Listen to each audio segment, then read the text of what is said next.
আপনি কি কখনো ভেবেছেন আপনি জানেন এটা ভুল, তবু আবার সেটাই করেন? কেন? আপনি জানেন অপ্রয়োজনীয় জিনিস কিনছেন, বাজে সিদ্ধান্ত নিচ্ছেন, একই ভুল সম্পর্কে নিজেই আফসোস করবেন। তবু আপনি থামতে পারেন না। আজকের গল্পটা কোনো দুর্বলতার গল্প না।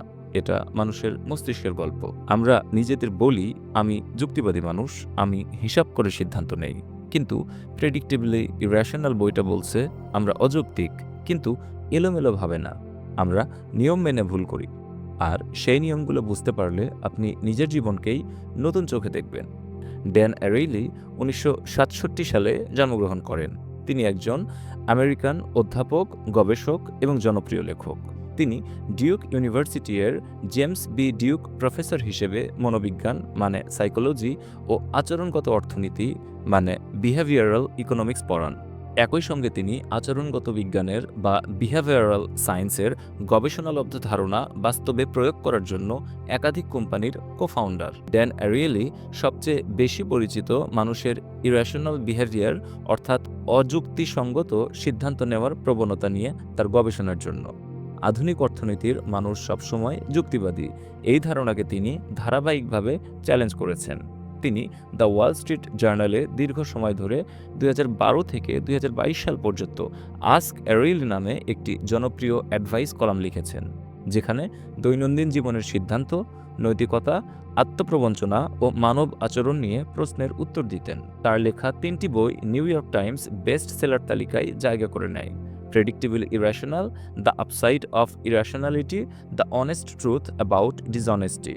এই বইগুলো দেখায় মানুষ কেন নিয়মিতভাবে নিজের স্বার্থে মিথ্যা বলে, কেন আমরা জানি ভুল তবুও সেটাই করি, এবং কেন আমাদের ইরেশনালিটি আসলে প্রেডিক্টেবল। তিনি ২০১৫ সালে dishonesty, the truth about lies নামের একটি ডকুমেন্টারিও কো-প্রডিউস করেন, যা মানুষের মিথ্যা বলা ও আত্মপ্রবঞ্চনার মনস্তত্ত্ব অনুসন্ধান করে।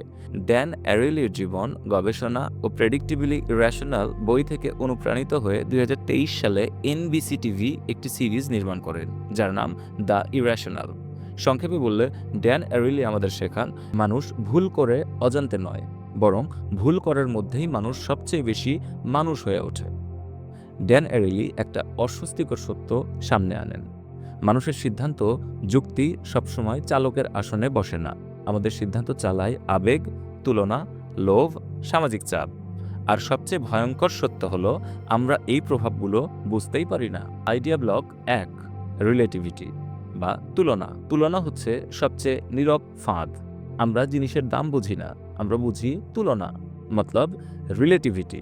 উদাহরণ হিসেবে বলা যায়, ১ কাপ কফি ২০০ টাকা লাগে, একটু বেশি মনে হয়, কিন্তু ১০,০০০ টাকার ফোনের সঙ্গে ২০০ টাকার কাভার সস্তা মনে হয়।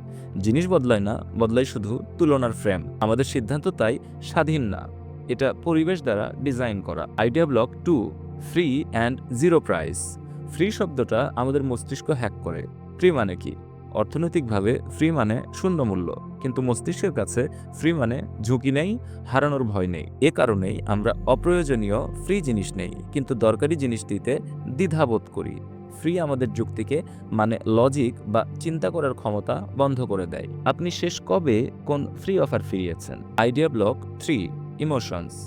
আমাদের আবেগ বা ইমোশন যুক্তির শত্রু নয়, বরং শাসক। আমরা ভাবি রাগ মতলব অ্যাঙ্গার, ভয় মতলব ফিয়ার, আকর্ষণ মতলব অ্যাট্রাকশন, এগুলো সাময়িক বা টেম্পোরারি। কিন্তু বইটা দেখায় একবার আবেগ ঢুকলে যুক্তি বাইরে দাঁড়িয়ে থাকে। যুক্তি বাইরে দাঁড়িয়ে থেকে আঙুল চষে। যেমন English author and playwright John Lyly বলেছিলেন, everything is fair in love and war.